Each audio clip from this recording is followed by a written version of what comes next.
मेरा निवेदन है इंस्पेक्टर धर्मवीर थाना प्रभारी अंबाला कैंप से कि कृपया अपना सुझाव प्रस्तुत करें। जय हिंद सर, मैं थाना अंबाला कैंट में बतौर एसएचओ तैनात हूं सर। तो हमारे विभाग में सर ग्रुप डी के कर्मचारी तैनात हैं सर। उनसे ड्यूटी लेने में हमें बहुत दिक्कत आ रही है सर, क्योंकि वो पुलिस विभाग के कर्मचारी नहीं हैं और जब भी उनको हम किसी ड्यूटी के लिए कहते हैं तो वो अपना स्थानांतरण किसी और विभाग में करवा लेते हैं। और उनको हम जब भी कहीं बाहर जाने के लिए कहते हैं तो उसमें भी हमें दिक्कत आती है, क्योंकि पुलिस विभाग में गैर वक्त ड्यूटी जाना पड़ता है और चुनाव ड्यूटी के लिए अन्य राज्यों में भी जाना पड़ता है।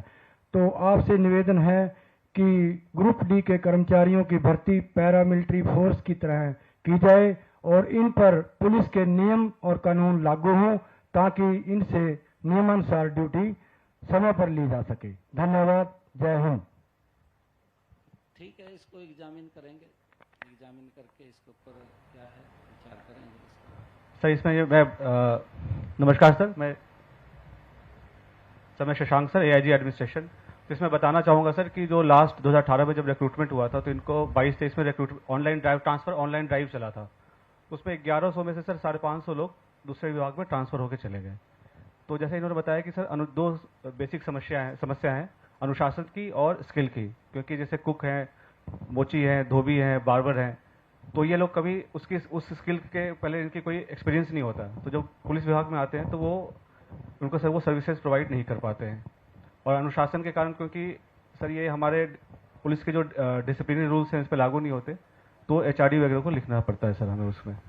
नहीं, वो ठीक कहा है शशांक आपने, क्योंकि वो ग्रुप डी के बच्चे हैं और ग्रुप डी की भर्ती हमने पिछले दिनों निकाली थी और फिर उसको डिप्यूट किया था अलग अलग विभागों में। कई इस प्रकार की मेरे सामने भी समस्याएं आ रही हैं कि मैं लगा दिया लंगर में और मेरे को करना नहीं आता काम कहा ये। हाँ, वो इस प्रकार की बड़ी गंभीर समस्याएं आ रही। और एक तो ये आया, कहा जी मेरे को बाल काटना, मैं कहता नहीं आपने भरे होगा भी वहां से बाल काटने पर लगा दिया, मेरे को काटने नहीं आते बाल। इस प्रकार की काफी समस्याएं आ रही। हमने एक पोर्टल बना रहे हैं और पोर्टल बना करके जिसका जो काम है वो उधर शिफ्ट करे, उसको एक बार समय हम देंगे और ताकि वो शिफ्ट हो सके, जहां भी वो जाना चाहे वहां चला जाए। उसके बाद फिर विचार करके जो आपने कहा है कि जो स्टाफ आपके पास डिप्यूट हुआ है उसके नियम आपके अनुसार बने। हाँ सर, अनुशासन वगैरह वो फिर वो अनुशासन में रहेगा। वो बिल्कुल ठीक बात है, क्योंकि जब आप उसको काम के लिए कहेंगे तो फिर आपके उसमें रहेगा। ठीक है, इसके ऊपर जो डिफिकल्ट वर्किंग कंडीशन है उसको देख के अपना स्थानांतरण ट्रांसफर करा लेते हैं दूसरे। हाँ, वही ये चाहते हैं 9 to 5 हो। सर हमारा काम 9 to 5 चलता नहीं है सर। अभी वीवीआईपी ड्यूटी में एक हफ्ते से सर हमारी फोर्स लगी हुई थी वहाँ जीव में।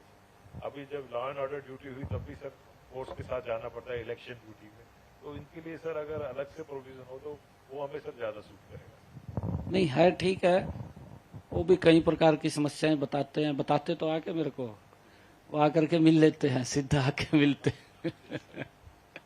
कोई बात नहीं शशांक जी, आपने अच्छा बताया है। पहले भी रहे सर, जैसे पहले भर्ती थे तो वो पुलिस विभाग के नियम कानून उस पर लागू नहीं, उसमें जो आपके पास आएंगे पुलिस में उनको आपके अनुसार ही नियम बने हो और आपके अनुसार फिर रहें। जितने भी अलग अलग कट ऑफ में ले जाएंगे हम इनको। धन्यवाद। अभी तो उनको एक बार सेट करेंगे।